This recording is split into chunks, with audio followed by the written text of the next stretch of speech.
Hello guys, welcome to my channel. তো আর একটা নতুন ভিডিওতে আপনাদের স্বাগতম। ভিডিওটা হচ্ছে কাজুদার মায়ের কথা বলতে কাজুদা হঠাৎ রেগে গেল কেন, সেটাই আজকে এই ভিডিওতে তোমাদেরকে দেখাবো। তো তার জন্য আমাদের চলে যেতে হবে কাজুদার ইন্ডিয়ান ফেমাস পকেট পরোটার দোকানে। তো চলো গাইস, লেটস গো, যাওয়া যাক।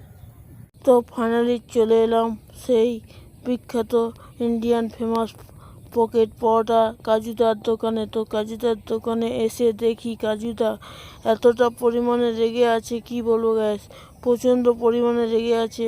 মানে এতটাই রেগে আছে যে আঙুল তুলে তুলে কথা বলছে। তো এরকম রাগা আমি কোনো দিন দেখিনি গ্যাস। তো তোমরা যদি জেনে থাকো এবং দেখে থাকো তাও আমার এই ভিডিওতে কমেন্ট করে বলবে। তো দেখো গ্যাস, কাজুদার মার কথা বলতে এইরকমভাবে কাজুদা রেগে যাবে আমি ভাবতে পারিনি। তো কী কথা, কী জিজ্ঞাসা করলাম না করলাম সেটা এই ভিডিও লাস্টে বলে দেবো তোমাদেরকে। তো দেখো, আমি এরকম রাখতে আমি কোনো সময় দেখিনি কাজুদাকে, যে প্রচণ্ড পরিমাণে রেগে যাবে। তো দেখো, কাজুদা কখনো কখনো এরকম রেগে থাকে, কিন্তু আমি বুঝতে পারিনি গ্যাস। এটাই ছিল আমার ভুল, যে আমি বুঝতে পারিনি, ভুল সময় ভুল জিনিসটা হয়তো জিজ্ঞাসা করে ফেলেছি, তার জন্য হয়তো রেগে গিয়েছে কাজুদা। সেটা কী কথা বললাম না বললাম সেটাই তোমাদেরকে বলবো।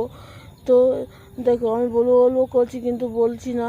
তো এবারে বলে দেবো গ্যাস, যে কিসের জন্য কাজুদার মায়ের কথা বলতে কাজুদা রেগে গেল। তো কাজুদার মাকে কী জিজ্ঞাসা করছিলাম সেটাই বলছি।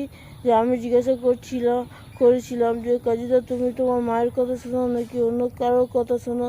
তো কাজুদা বলল, আমি আমার মায়ের কথা শুনবো নাকি অন্য কারোর কথা শোনা যায়, আগে মায়ের কথা শুনবো।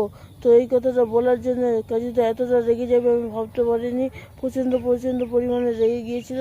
তো মূল কথাটা তোমাদেরকে বলে দিলাম। তো ভিডিওটা এই ছিল আজকে ভিডিওটা ভালো লাগলে অবশ্যই লাইক করবেন, শেয়ার করবেন, আর অবশ্যই চ্যানেলটা সাবস্ক্রাইব করবেন, পাশে থাকা বেল আইকনটা প্রেস করবেন, যাতে করে এরকম নতুন ভিডিও আপনাদের সামনে নিয়ে আসতে পারি। তো ভিডিওটা সম্পূর্ণ দেখার জন্য অসংখ্য ধন্যবাদ।